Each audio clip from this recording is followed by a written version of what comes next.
Welcome to Internet Misfits, a podcast that explores new, exciting futures and the people building them. We focus on creators and entrepreneurs who see the world differently. I'm Joe Cohen, your host and the founder and CEO of Universe, an app that lets anyone build an amazing website and online store with just their phone. In this podcast, I try to get at the essence of our guests' unique ways of seeing the world and understand really what makes them tick.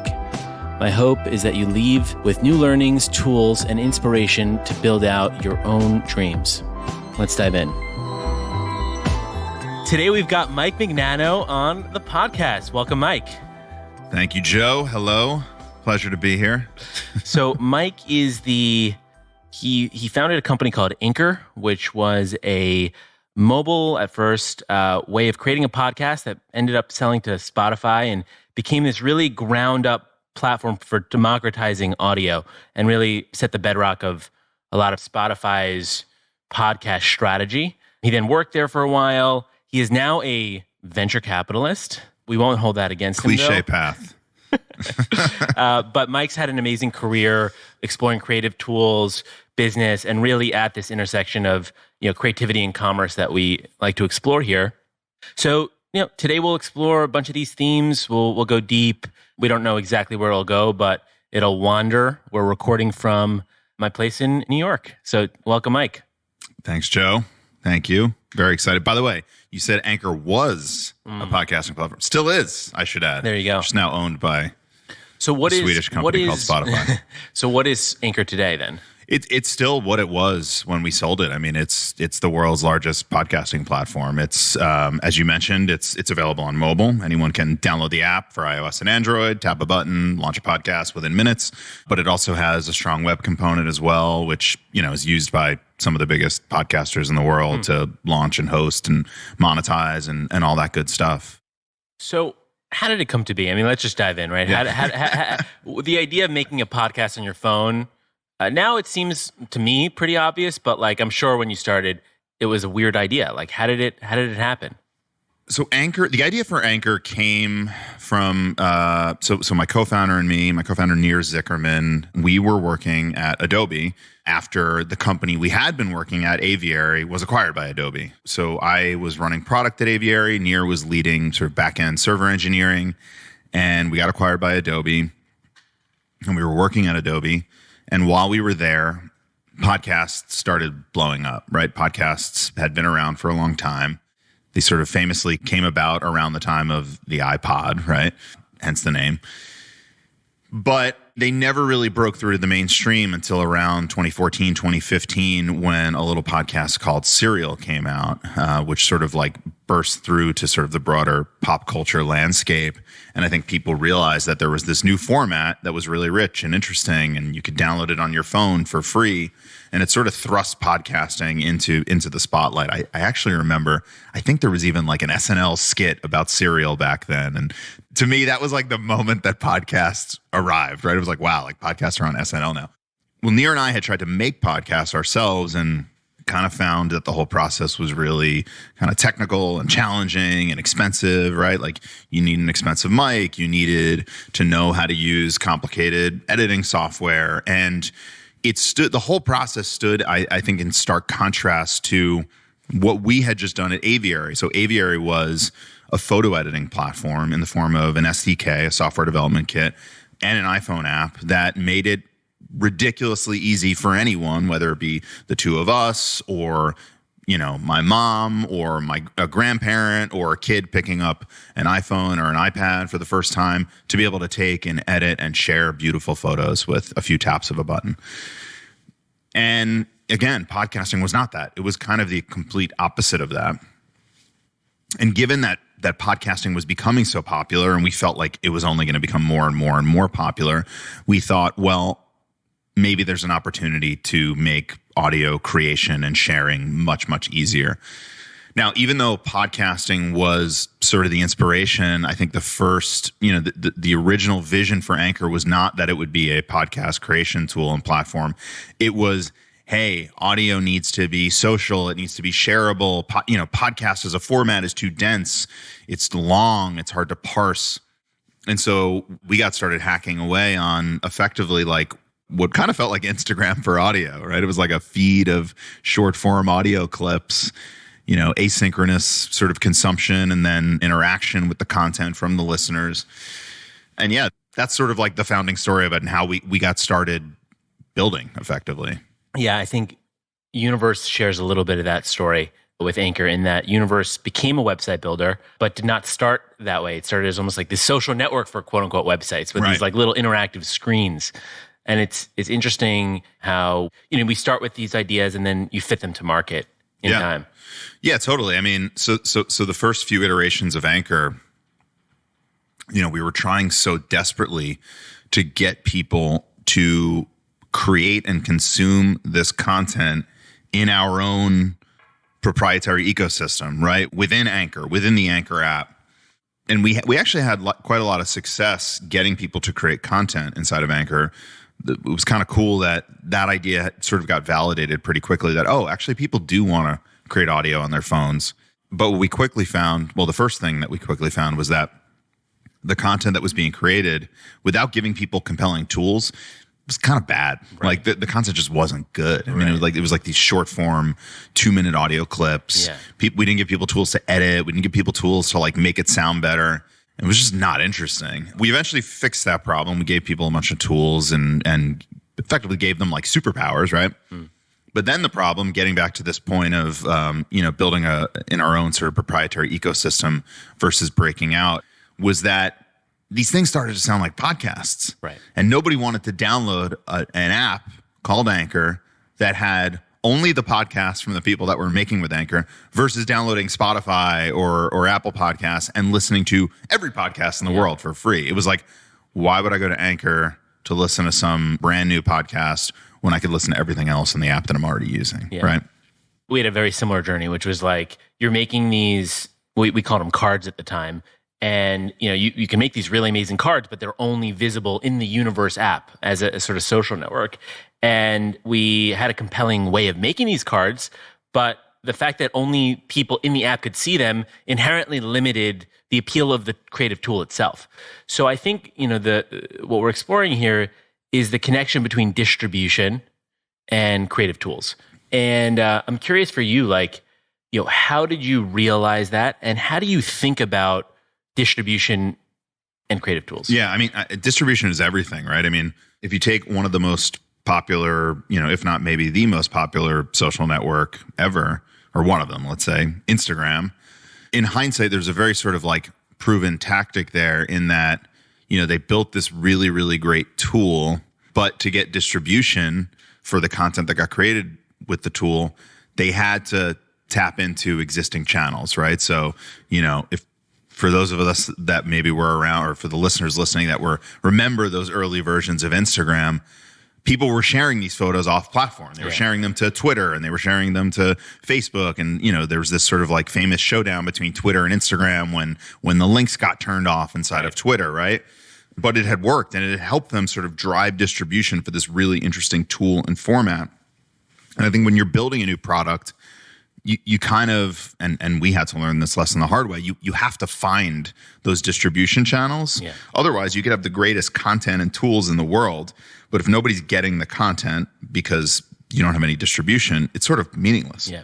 So I was reading, you wrote about the creativity supply chain recently. Awesome post. But in it, you talk about supply, or at least the creation side, demand, or the consumption side, the toolings, you call them superpowers.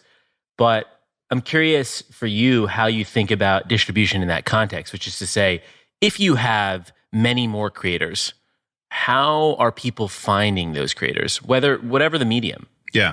I can tell you the Anchor story is sort of an example. So with Anchor, again, we had figured out that people did want to make this content in a new way, in an easier way.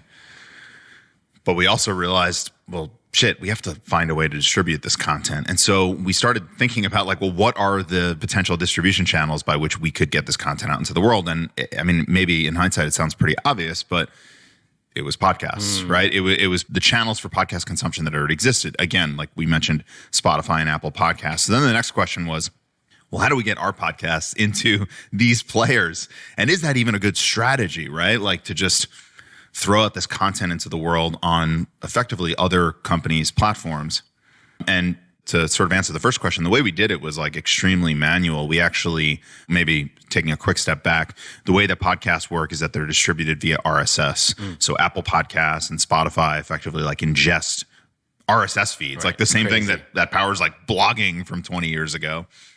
And then they distribute that content. Actually, they don't even distribute it. They effectively just point at the host's server, and the owner of that content, whoever, wherever that person, the creator, is hosting it, that serves the content and distributes the content to the listener. So what we did is we realized that with Anchor, for everyone that was creating content, we would create an RSS feed in the background.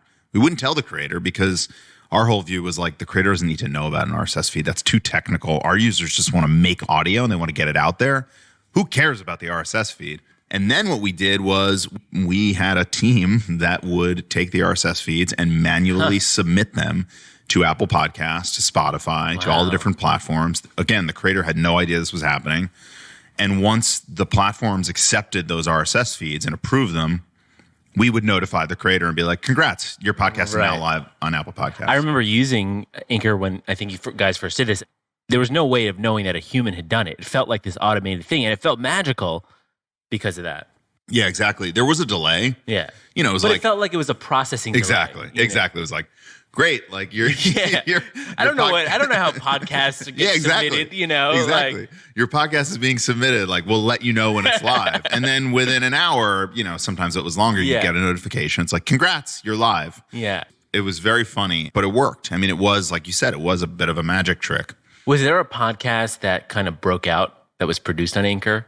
There were lots. And, it's funny now, like if you look at and obviously when I was working at Spotify, like we would know pretty well, like which podcasts on the charts were powered by Anchor. But I mean, now, like if you looked at like the top 100 podcasts, like in the charts, like many of them, really, including like some of the biggest, I don't want to like violate any creator's privacy and like say where their content's hosted, but like, let's just say many of the biggest shows in the world are powered by Anchor. And are they using the mobile app or the web it web depends. editor? I would say that many of the biggest shows are using mostly, I would say, the web experience, at least when I was still there and working on it. And the reason is, so the Anchor mobile app is really a tool of democratization, right? It's like somebody that doesn't have access to the expensive equipment, right?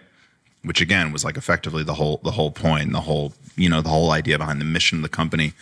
But, if you take some of the top creators in the world, they have very, very complicated production processes, right? They record in studios with guests, and they have producers bringing the guests in, and everything is seamless and has to sound really, really, really perfect. And so they're often creating the content in other tools, and then they're uploading it to Anchor on the web. And then we're helping them with, well, I say we as if I still work there, but Anchor is helping them with distribution, with monetization, analytics, marketing, things like that. So I'm curious about that. Did you have that more advanced tool before Spotify? We did have a web tool, but I think most of our efforts at the time were still going into mobile, because that was the whole idea behind our strategy. Our strategy was we felt we could effectively win the market of podcasting by vastly growing it. Right. So when we started Anchor, there were something like, a couple 100,000 podcasters in the world. And then by putting the app in everyone's hands through their phones, there were effectively millions and many millions of people creating podcasts. And the vast, vast majority of those were powered by Anchor. So the strategy was really around the democratization. But as we started to gain market share, as we started to think, hey, how do we turn this into a business? It was like, hey, well, we realized we need to start moving up market and also enabling some of the biggest creators in the world. So our strategy was really around aggregating all the content and monetizing it via an ad network that we were building, and then which eventually got powered by Spotify once we got acquired. And we felt like to do that in the best way possible, we really needed to have some of the biggest shows. And that's why we started moving up market into the web. So interesting. And there's so many parallels between the Universe story. And I should add that Mike is an investor in Universe, full disclosure, and an early one. But for us, similarly, we want to grow the market of website builders, of internet builders. There are 8 billion people on Earth. There are 5 billion people on Facebook, but there are only 300 million registered domains on Earth. I didn't know that stat. Yeah. That's interesting. And 300 million registered domains. Yeah. And that doesn't even mean 300 million websites. Of course. Yeah, So, most of that's probably like domain brokers and stuff. Yeah. So the market of websites is still actually in its infancy. Yeah. Because there should be many more websites than humans. Totally. Right. Everyone should have at least one, probably. At least right? one. Yeah. And so what we think about at Universe is sort of growing that and that democratization. But we also think about, okay, how do we support people who are then successful with a website? If they're starting a store and they're growing as a business, how do we scale with them? Yeah. But it's always a negotiation, right? Because there's infinite things that you can work on when you're making tools. There's so many opportunities, and juggling the needs of creators who are just getting started with those who have pro use cases is challenging. How did you think about that balance? I think it's all a matter of, I mean, not to like say a really technical businessy term, but like resource prioritization, right? Like when you're a small team and you're 20 people or less, you're 10 people, you need to focus on where you can have the most impact. And right. And for a small 10-person team, it was, hey, let's work on a problem that no one else is working on, because that's where we can win. Instead of saying, hey, let's build the best, most polished, most premier, most high quality podcast editing tools for the biggest creators in the world. That was a highly competitive space. Right. That was already happening, right? Like we would effectively be going up with Logic or Pro Tools and on the hosting side, other, big podcast hosts that had effectively were being monetized by like huge armies of salespeople, right? So it was like, do we want to go play in that crowded space, or do we actually want to go play in this other space that no one else is really thinking about, because on the surface, it looks like it's not interesting or valuable or useful to the world? We believed it was, right? And then the whole idea was, once we had figured that out and we had sort of like proven out that part of the strategy, then we could grow such that we could hire more people and have a bigger team and take on more scope to our strategy and start tackling other parts, right? So I think it's always sort of like this push and this pull around where to play, where to build, what is the sort of unique thing that your company or your product can do in the world that some other company isn't. And, if you look at all the best companies in the world, this is kind of what they all do, right? They start with something very narrow and specific, and they become the best in the world at it. And then they leverage strengths that they built by becoming the best in the world at that one thing to go into something else, right? So, Amazon is like the classic example that comes to mind for me, right? They said, we're going to be a bookseller. Like, we're going to be the best online bookseller in the world. And then once they mastered that, they're like, well, now using all the infrastructure and the distribution we've created, we're going to ladder into selling everything, right? And we can sell everything now. And then once they did that, they said, well, now we're going to make it more efficient to sell everything. We're going to come up with this subscription program called Prime, right? And they ladder into a brand new business. And then, and obviously we don't have to name them all, but then they ladder into infrastructure and web hosting, and then they ladder into, media, whatever. Totally.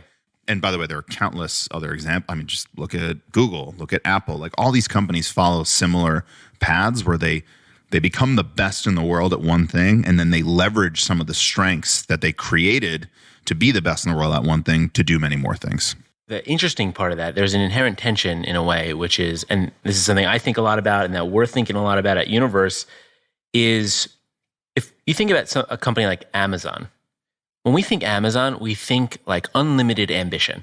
Like that company is boundless.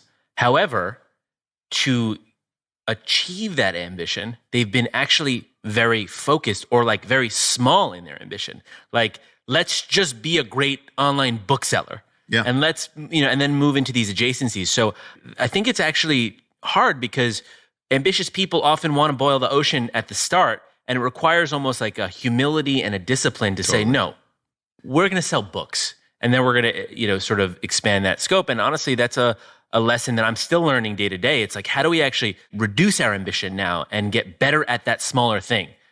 Yeah, it's hard. It's a hard thing, especially for, creative people such like yourself. And, most people that are building companies are probably creative people in some respect, and creative people have ideas, and creative people want to go chase those ideas and those dreams. So yeah, it's tough to fight off the temptation and just stay ruthlessly focused on one thing. I think the thing that carries me in this way is the idea that you sort of earn the next card, right? Like by mastering one step of the process, you get permission to expand.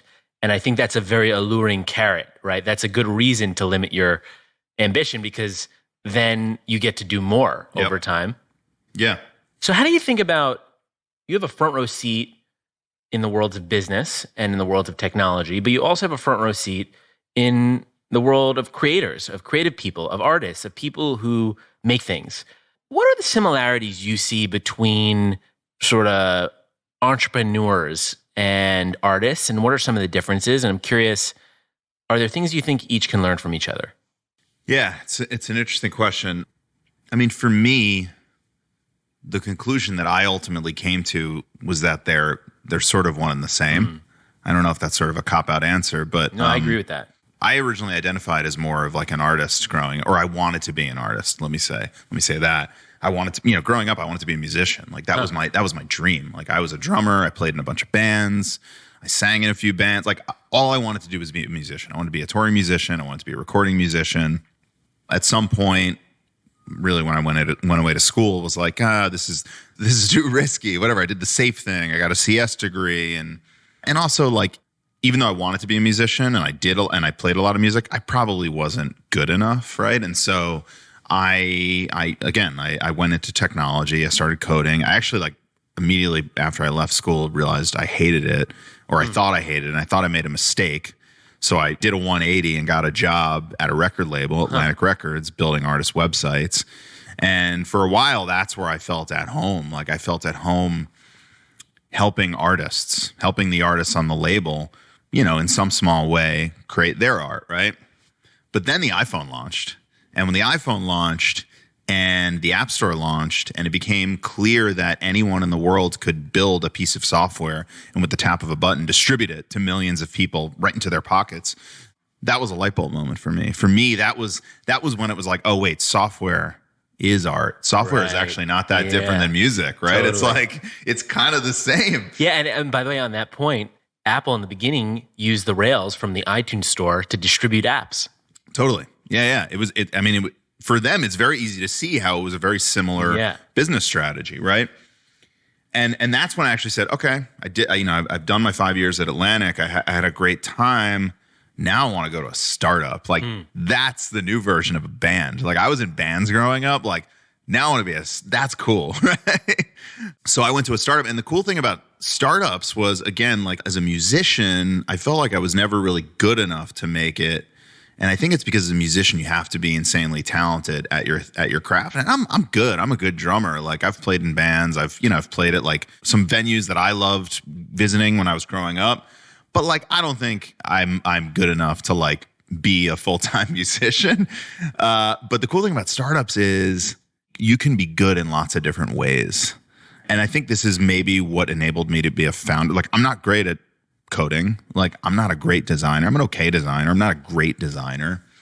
But startups, like you can succeed just by bringing the best people together. Yeah, exactly. Synthesizing and sharing passions or a mission with a team. Like, and I think I realized like that's kind of what I'm good at. I'm totally away from your question right now. But the whole point was, the whole point of this long-winded answer is like, I actually think they're one and the same. I think artists and what was the question? Entrepreneurs or business people. Like, I think business is creative. Yeah. You know what I mean? Do you think that someone who wanted to be a musician in the classic sense could approach it more like a startup founder?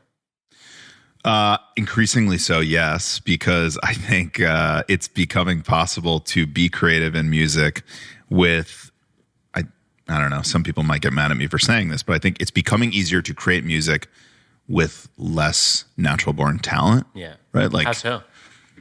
Well, because now you can program music, right? Like, and many of the world's biggest artists do exactly that, right?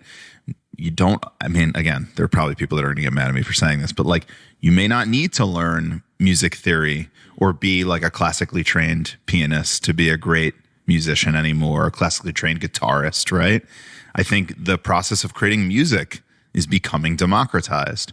And so, I think the answer to your question is yes. I think there are applications or lessons from startup or business building in 2023 that probably can be or probably are being taken to starting a musical career nowadays. I mean, I don't know. Like, did you see like the Billie Eilish documentary? No. It's pretty cool. It's on Apple TV or whatever. I don't know. I kind of feel like her and her brother Phineas, like, they have like kind of startup vibes to them, right? Like they wrote and created the whole album in their, the first album, like in their bedroom or in, Phineas's bedroom on the computer with like it felt like they were almost building a piece of software in a way, you know? So yeah, I think the answer is yes. Yeah, it's funny because I grew up DJing and into kind of house music and techno and did it through college and then one of the reasons I was really into it was because it was sort of the intersection of computers and music, right? Like, exactly. And UI in so many ways, right? Like totally a DJ rig, a console, it's just like physical UI. Totally. But also though, I don't have any background in music theory. I actually don't know most of it. And the software like lets you do interesting things with it. And it lets you be creative at another level. Yep. So how do you think about a world where we bring down the barriers to creation, which we're doing and has happened dramatically? Like, it seems like you'd have an exponential increase over time in the amount of things made. Paint a picture of that future in your world, in your view. I think I'm very excited about this. I've long been very excited about this concept that you're talking about right now. I mean, this notion of democratizing creativity is not a new one. I talked about, how that was a goal of Anchor's, but like the internet and software has been doing this for many, many years, right? I mean, think about publishing on the internet 20 years ago or more than 20 years ago. To publish the written word on the internet, let's call it in the late 90s, was hard and complicated. And then tools like Blogger and WordPress and eventually Medium came along and it became a lot easier. And it led to an explosion of writing and publishing on the internet. And arguably Twitter and Facebook took it even much further by democratizing the format even more, making it short form, distributing your content to your friends via social graph. And I think it's hard to argue that, and now I'm putting sort of like my VC hat on, an enormous amount of value was created in the process, right? The same thing happened for photos, right? We talked about photo editing earlier in the conversation, but before Instagram, I think let's go even further back. Before Flickr, right? Like, what was it to take and edit and share and, photos? It was really, really hard. Most people were doing it with film, right? And then going to the local, photo developing center and printing physical photos. Then digital cameras came along. Then Flickr came along, and all of a sudden you could share photos on the internet. But then Instagram came along and said, oh, actually, it's a thing now anyone can do on their phone. You could just tap a button. You can take a beautiful photo and share it with anyone in the world. And that was really powerful. And once again, an insane amount of value gets created in the process. Video, same thing. YouTube, TikTok, etc. Debatably, but I'm biased, audio as well through tools like Anchor. And then maybe on the music side, some of the other things we've talked about. So I think there is an enormous amount of value in the abundance of media that gets unlocked through the democratization of creativity. And I think we're standing on the edge of like a tidal wave of democratization of media through, obviously, AI. It's funny, we talk about Instagram and we talk about YouTube and whatever, Facebook and Twitter and the changes that they brought to media and the creation of media. But I actually wonder if like that's just scratching the surface of what we're about to experience through AI. Yeah, because in some ways, those platforms had very rudimentary creation tools, but very sophisticated discovery tools that were probably the bleeding edge of AI in the last decade, right? Like the Facebook algorithm, the Google algorithm, the YouTube algorithm. Those are like they have been the preeminent machine learning models. Yeah, exactly. And now we're applying that same idea to the creation of new things. Yeah, and I think AI and machine learning, it's going to be really interesting to see how they get optimized both on the creation side and the consumption side. As I think right now everyone's talking about the creation side, right? Companies like Stability.ai and OpenAI with DALL-E, and there's a lot of talk about creation tools, right? Powered by AI.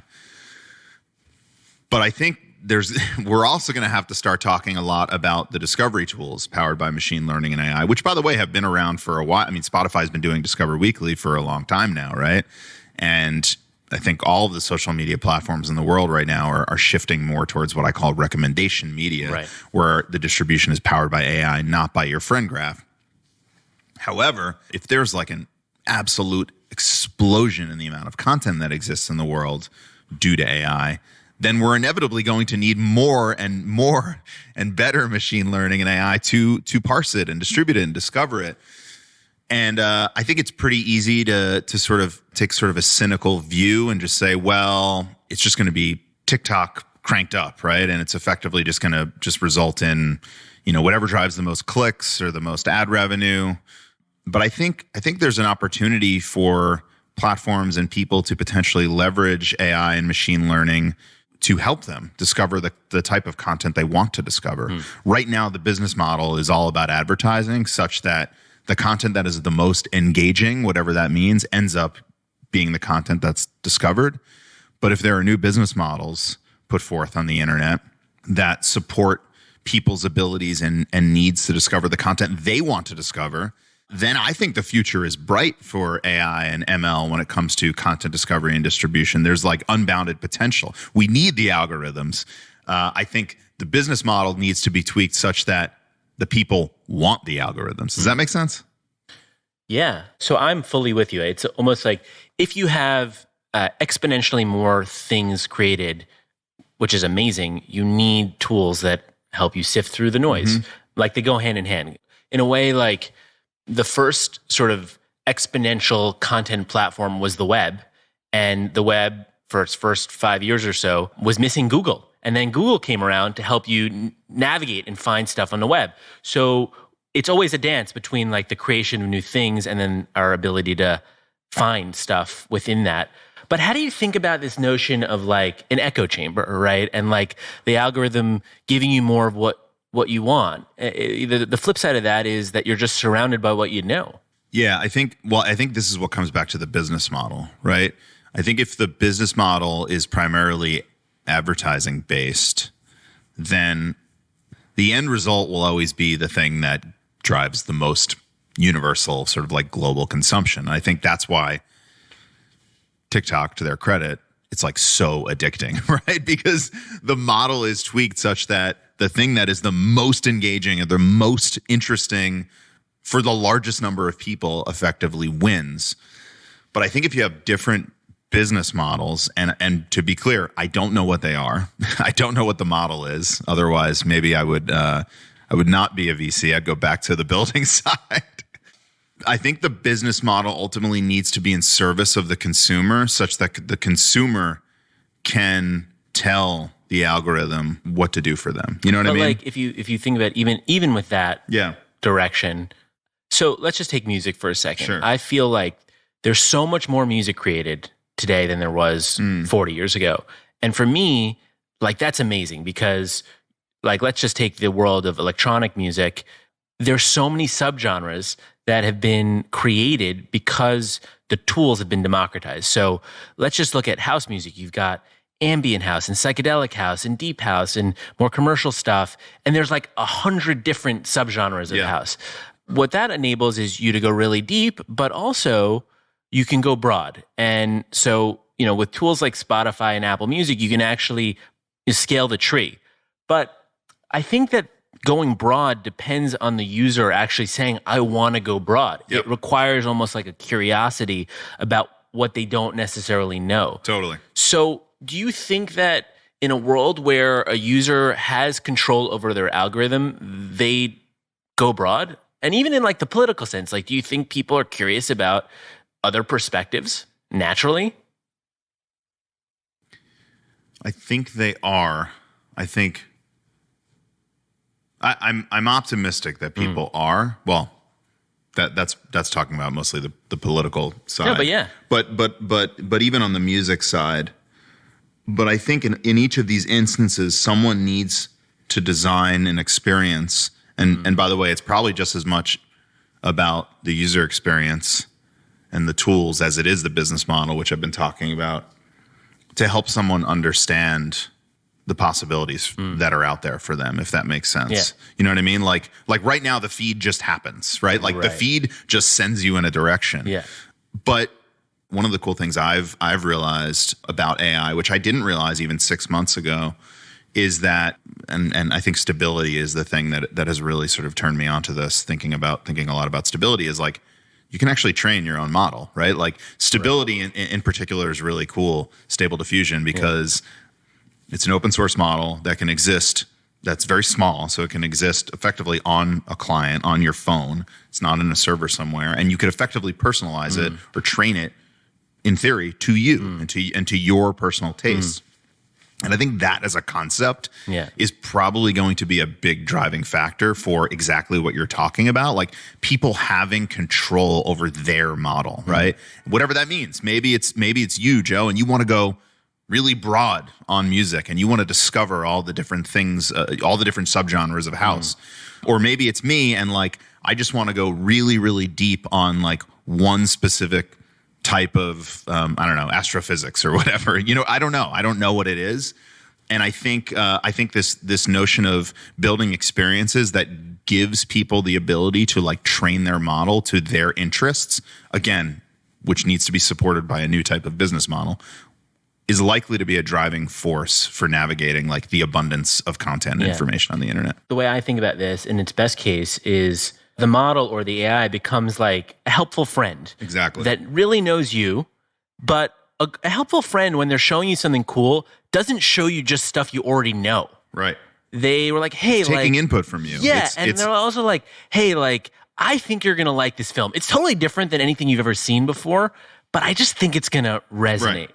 Right. And it asks you. It asks do you want to try this new thing? Right. Which again, like I don't think experiences are designed like that right now. I think experiences right now are just designed for least friction possible, maximum engagement. You know what I mean? Right. Yeah. That's exciting. I think. I mean, by the way, who the hell knows, right? Like, no, but I think you're right. I mean, I think there's so many aspects of our lives, whether it's like the things that we like, quote unquote, read or consume and the things that we make. But this idea that like we have call it an assistant, but really in some ways it's like a mentor or a friend or an advisor. And I think I don't think this is like a departure from what computers have already been doing. I think it's just the next evolution of it. Yeah, exactly. It's the next step. AI is not really new. Like we already have AI. We've had it. Like AI is always the next frontier of computer intelligence. Yeah, I mean, I'm going to simplify this, and I'm sure the AI experts listening are going to like probably not like what I'm about to say because I'm probably overly simplifying. But like, you know, what ChatGPT is doing is effectively what the Google search box has been doing for it. It's just on a much larger scale. Imagine listening to a podcast and not hearing an ad for a website builder. You'd be like, what kind of podcast is this? We know you need your fix, and we're not going to deprive you of that. At Universe, we believe websites are the main event, so of course we'd sandwich one in between our show. Here's the deal. Websites are dope, everyone needs one, and they can actually be fun to build and have some personality behind them. This is the part of the ad where I rattle off a list of all the things our website building product can do for you in hopes that you choose Universe over the competition. Create sites, build stores, analytics, email shipping off from your phone feels like playing with Legos, all that good stuff. We got it. I mean, you can make sites so good you'll shit yourself, but that's just brass tacks. At Universe, a website is so much more than just something you hear about on a podcast commercial. It's an extension of self. It's a way to interact creatively with the digital world. And we're hell-bent on helping the internet live up to its full potential. A more eclectic, more electric place. Because the internet shouldn't just be a space for squares. Grab a domain like .xyz and show those .com boomers what the internet's all about. Head to Universe. That's univer.se, but the dot is silent. Punch those puppies into the App Store, my friend, and we'll see you out there. So I want to go back to little Mike, who was really wanted to be a musician. Yeah, sure. Tell me about that. Yeah, like what was the ambition there, and like where did it come from? What did it feel like? Why did you want to do it? You know, growing up, I was into a lot of different things. I enjoyed listening to music. There were a bunch of sports I was really into. So I grew up. I was born in the 80s. I grew up, in the 90s. So I definitely was like a grunge kid. I was into grunge, Nirvana, Pearl Jam, Sound, like all those bands. But I had a lot of interests. I was also into sports. I was into baseball. Yeah. Where'd you grow up? I grew up on Long Island, about 60 miles from where we're sitting right now.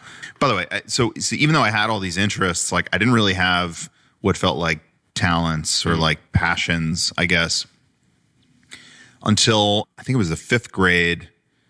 They're like, what instrument do you want to play? Because I don't know, where I grew up, you had to take up an instrument, right? And I think the year before that, or maybe 2 years before, I took up the saxophone, and I wasn't good at it, and I don't know, I didn't have the patience to invest in learning it. And then so in the 5th grade, I took up the drums. I don't know, I saw somebody playing the drums. I thought it was cool. And it came very natural to me. I had some sort of innate talent for drums. Again, I'm not good enough to be a professional musician, but I could sit behind a drum kit, and in the first lesson, I'm like playing like for real. And that was intoxicating to me, playing the drums and being like decent enough at it that I could make a lot of noise and keep a beat, and that just became my whole world. Like I just wanted to play. I wanted to play drums. I wanted to listen to all the music that I just mentioned. Who did you love? Like as a drummer? Yeah. I was a really big John Bonham fan when I was I still like Bonham. I think he's just solid. But, as I grew up, this is kind of cliche, but it's so true. Like Danny Carey, I think, is like the greatest drummer ever. Ooh, I don't even know. He's a drummer for Tool. Very, very, very, very impressive. Neil Peart from Rush. Obviously, these are cliche answers, by the way, if you ask people that are into drums. But that's what I was obsessed with. I was obsessed with music and drumming, and I dreamed of, being on stage in front of, 100,000 people at, whatever giant stadium. Did you like the performative aspect of it? Loved it. Yeah. Loved it. What did you like about it? There's just like no feeling like it. Like being, you and your buddies, like being on a stage in front of people who are into what you're doing and just making a lot of noise and like exerting all of this both physical and creative energy into what you're doing. I don't know. It's a rush, it's intoxicating. So I just love that. And I thought it was the coolest thing in the world to be a professional musician. But I was also into computers, and I wasn't like, at first I wasn't programming. I was just, again, I grew up in the 90s. So, we had these like old school Windows machine, Windows, what was it? 3.1, Windows 95 on like these Intel, 386 machines, whatever. And it seemed like the technology was just advancing so quickly that we would get a new computer every couple of years. And it was just, I don't know, it was just cool. And so I learned how to program Visual Basic, and I don't know, again, that was another, not related to the music, but it was this other side of me that inspired me and felt like an opportunity to be creative. Anchor was your first startup, right? Mm-hmm. How did it compare to the experience of doing a band as a kid? Yeah, it felt the same. And I think that's what drew me to it. It felt better than so playing in a band, maybe especially pre-internet, right? It felt like there wasn't much you could do. You kind of had to get lucky, right? But the cool thing about building a startup was it felt like there are no rules. And you just get to make it up, and you have this thing at your fingertips called the internet that you could use to try and do anything, right? Like, I don't know, you probably feel this way with the universe, especially in the earlier days. Like, you're just making it up. Like, there's no playbook. Yeah. Yes, there are some tactics that have worked, some that haven't. But in the case of me, it was like me and my co-founder, and for you, it was just you, a couple of people that are inspired by what you're building, and you come into a room every day, which is similar to with a band in the garage, and it's like, what are we going to do today? It's like whatever we want. Right. Like that, I don't know, that I just loved. I loved. Yeah, it totally resonates. And I think there's a punk nature. 100%. And I felt that at first when I joined Aviary. That was my first taste of that. I was working at Atlantic Records, which was awesome. I loved working there and being around musicians. And by the way, super successful record label. one of the most iconic record labels ever. So I worked in like a really nice office and cool space, whatever. Then I joined Aviary, and it's like, we're working in this like crappy office that's right near Penn Station. We got robbed 3 times within the first year I was there. It was gross, but I loved it. Right. It felt punk rock. Punk rock's a great way to explain it. I mean, at first it kind of freaked me out. I was like, whoa. Right. This is what it's like to work at a company when you don't have all the comforts of like, this corporate success or whatever.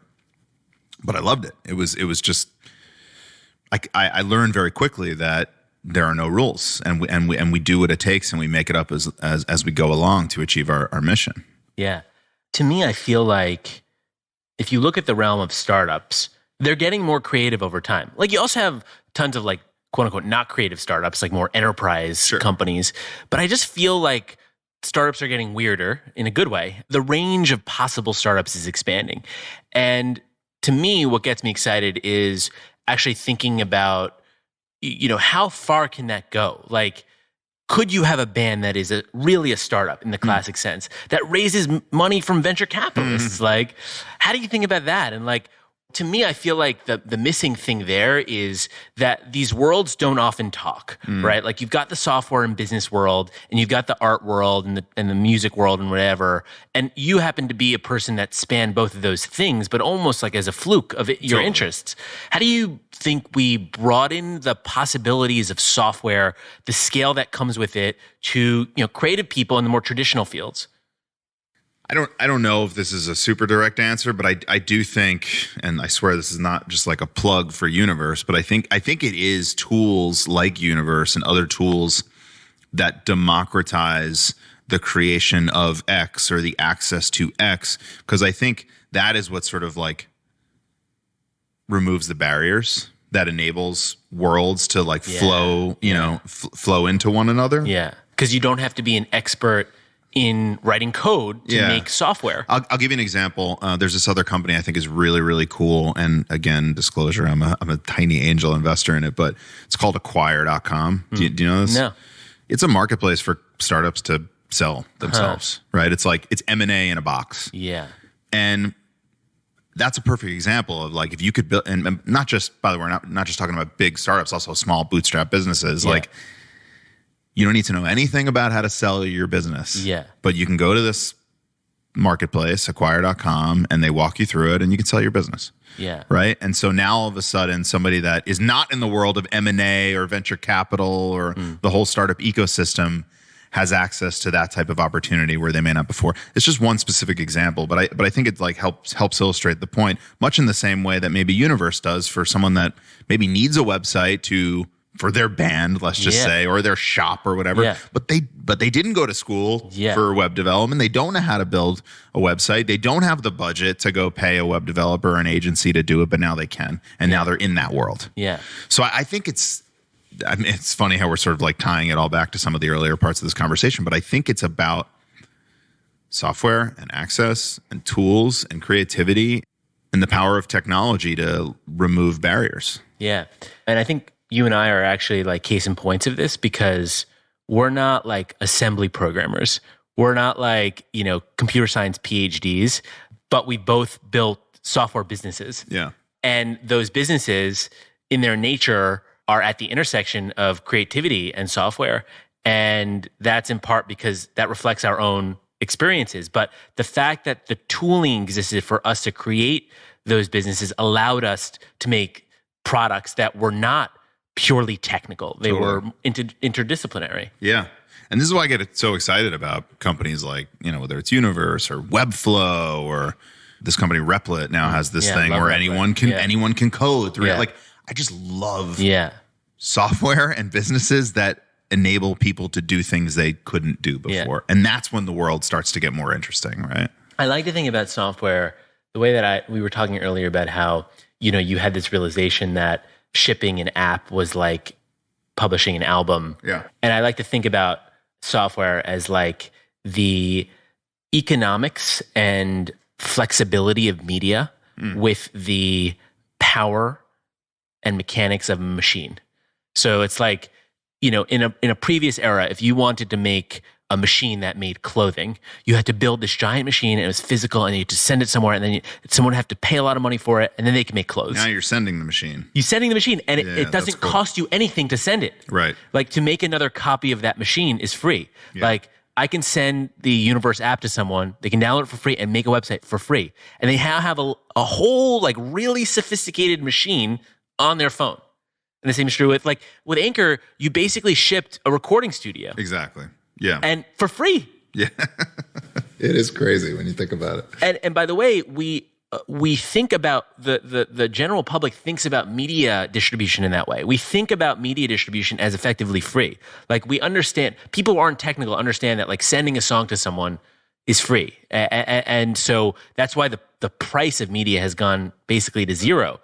But the power that software gives is we can widen the aperture of what media can do to be actually functional. Yep. And interactive. And so, to me, what I get excited about is thinking about, okay, let's just take the medium of audio. Audio is still like a pretty static medium. Like, even with something like podcasting, you download the podcast, you listen to it. It's not interactive. Yeah. How do you think about that kind of thing? Have you thought about, like, interactive audio? Yeah, I mean, 100%. I mean, we didn't really get into this in the Anchor story, but that's why we wanted to have everything exist within our own proprietary experience, because the format and the infrastructure of podcasting through RSS was such that what you just said was not possible. Right. Literally was not possible. RSS just, it's like a broadcast medium, right? It just pushes the content at the listener. Like you said, you just download it. And so the idea with Anchor and, the earliest versions was it was very interactive. Like, you would listen to these 2-minute things, you would respond, then other people would respond. You could share these things. They would sort of unfurl and integrate with Twitter, so you could listen on Twitter. But again, the problem was we just couldn't build up a critical mass of both creation and distribution or consumption in the same place such that idea could work. And what we're talking about here is actually, fast forwarding a few years here, was the reason behind the Spotify acquisition. And we've talked about this before publicly at Spotify and whatnot. Basically, Spotify came to the realization, Spotify had the same ambition, by the way. They wanted to make the format of podcasting much, much, much more interesting. But they couldn't, because they had the listening side, but they didn't have the creators or the creator tools to be able to put the two pieces together and therefore go around the limitations of RSS. We had the exact opposite. We had all the creators and we had the creation tools, but we were relying on RSS to distribute. So by Spotify acquiring Anchor, we could effectively put the creators and the tools on the same software stack as the listeners and the consumption, and we could build much, much more interesting and equitable experiences. I mean, this is how we were able to innovate on monetization in a big way and unlock monetization for so many more people. This is how we were able to, at Spotify, do things like question and answers. And by the way, on Spotify, like, you can do, this is now sounding like an ad for Spotify. And I don't work for Spotify anymore. I have nothing to do with the company anymore. But you can do a lot of really interesting and differentiated things on Spotify that are unlocked by the power of having creation sit right next to the consumption. Yeah. That gets me thinking a little bit. This is a bit technical, but I think we're seeing now a real hunger in the tech world for decentralization. People talk about it as like blockchain or crypto, but really what we're talking about is ownerless protocols that are not owned by any one corporation. And the truth is that, like, podcasting through RSS is built on one of those protocols, and it's incredibly interesting. The web is one of those protocols. Email is one of those protocols. And that is increasingly compelling because we don't want to be hostage to a single corporation. But it seems like a lot of these protocols are one-way streets. So they're, like you said, RSS is a broadcast medium. Any thoughts on, like, protocols that are two ways, or how you do that? So it's interesting you bring this up. I actually wrote a piece about this called The Standards Innovation Paradox. And it was basically a reflection on this exact observation around RSS and what we ended up doing at Spotify.